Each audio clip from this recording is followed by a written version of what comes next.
Hello and welcome back to Hydroponics Daily, your go-to podcast for everything soilless cultivation. I'm your host, Dr. Russell Sharp, and I come to you live from a loch in Scotland, a very beautiful loch in the Highlands of Scotland. And normally I would be indoors to record a podcast, but I'm in my car because last night I stayed in the world's worst hotel, quite unbelievably bad. So I was planning on recording a couple of podcasts, but that was quickly put out the window. So I'm now taking 5 minutes away from a wedding in the Scottish Highlands, just because I don't want to miss my target of recording a podcast episode every day of 2025. So yes, this is Hydroponics Daily.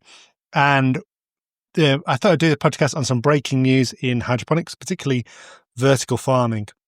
And that is that the company Vertical Future has, well, I don't know if the word, I always get a bit confused on this, like filing for bankruptcy or whether something's gone insolvent or is in administration, things like this. But basically, I have to be careful with this because you're never quite sure whether someone's very litigious or something like that. But basically, Vertical Future is for sale and through bankruptcy proceedings. So it's joined a long list of indoor ag startups that have declared bankruptcy or shuttered operations in the last few years, including In-Farm, Freight Farm. So there's one-time unicorns, Bowery, and plenty. So this is another big failure in the vertical farming sector. There are still a number of companies still operating in there, and hopefully with less competition, they can increase their profitability. And so it's not the death knell of vertical farming. Companies like Grow Up in the UK, they're very profitable.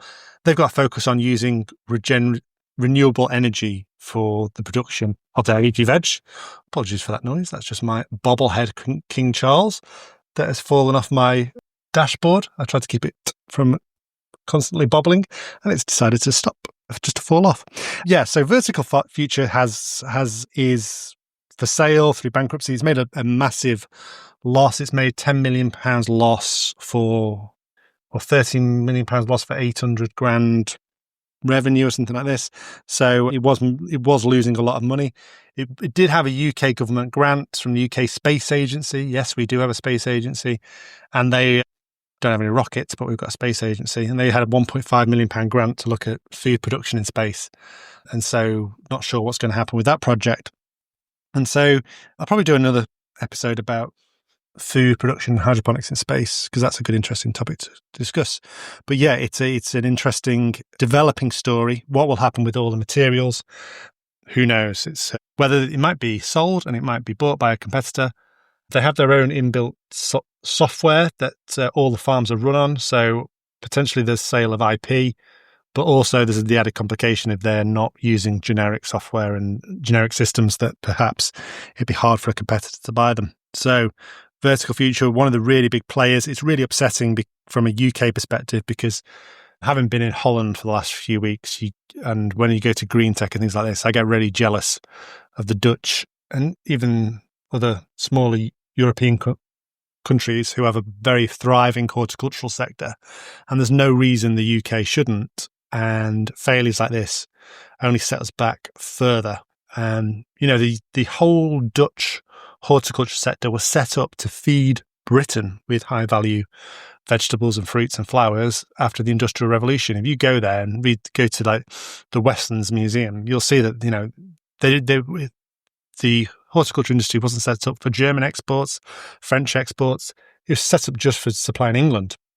Same with Brittany and the whole of Brittany, their onions and vegetable production, that was all set up for supplying England. So we should be able to be self-sufficient. We have the land, we have the resources, we have the technology, but for some reason it's just not working out. And so this is another failure for UK horticulture in general, not just vertical farming. So no one should be jumping with joy to see Vertical Futures up for sale and making massive losses.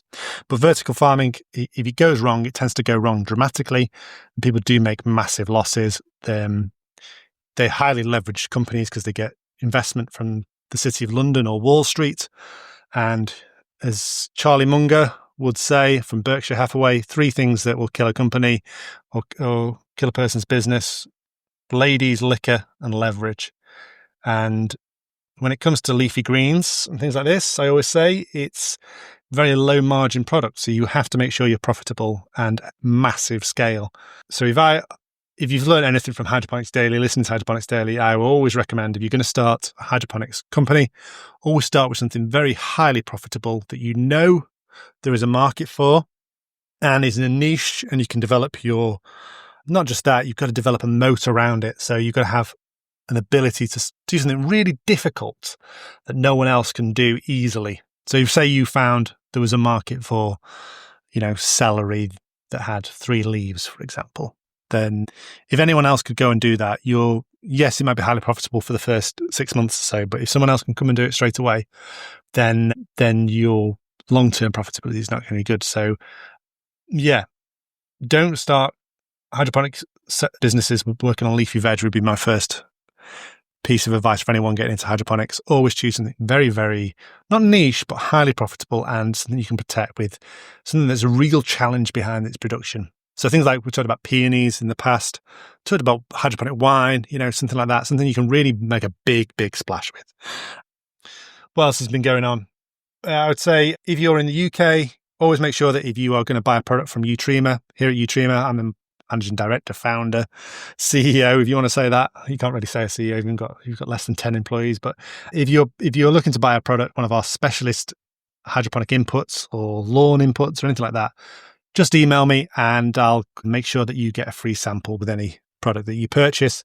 And if you're outside the UK and if you're looking for interesting products to distribute, then we've got a whole portfolio of really interesting, highly unique, one-of-a-kind hydroponic inputs. So like 1 part fertilizers, like gold leaf or liquid gold as it's called in the UK, salicylic acid concentrates, all sorts of really interesting, useful products that you might be interested in distributing.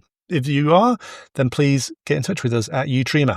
If you're struggling to spell Utrema, it's just Latin for wasabi. So have a look for that. Or just Google Hydroponics Daily and we'll come up. So I'm going to get back to this wedding now. It's a lovely loch. I haven't seen Nessie yet or any monsters.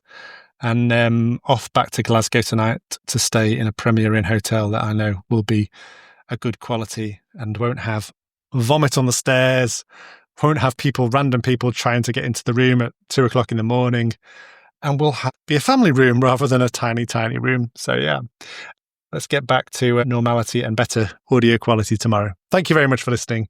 And if you found this useful, then go on to Apple Podcasts, I'm about to now. Click on the show, and I don't care about leaving reviews, but just click that little tick to say follow so you don't miss a episode at all. Or if you do like it, just click on Hydroponics Daily. How do we do this here? And leave a 5-star written review. It doesn't have to be 5-star, it could be a 4-star. That really helps me because it gets us up the podcast charts. And I really would love to get higher up into the charts and beat some really high, well-known gardening podcasts, or horticultural podcasts, and spread the word about hydroponics because we want to grow the hydroponics industry. Failures like Vertical Future, we don't want to be seeing every day. We want to see successes. And so if we can get further up the charts, we can spread the word about hydroponics. Thank you very much for listening. Until tomorrow, this has been Hydroponics Daily. Goodbye.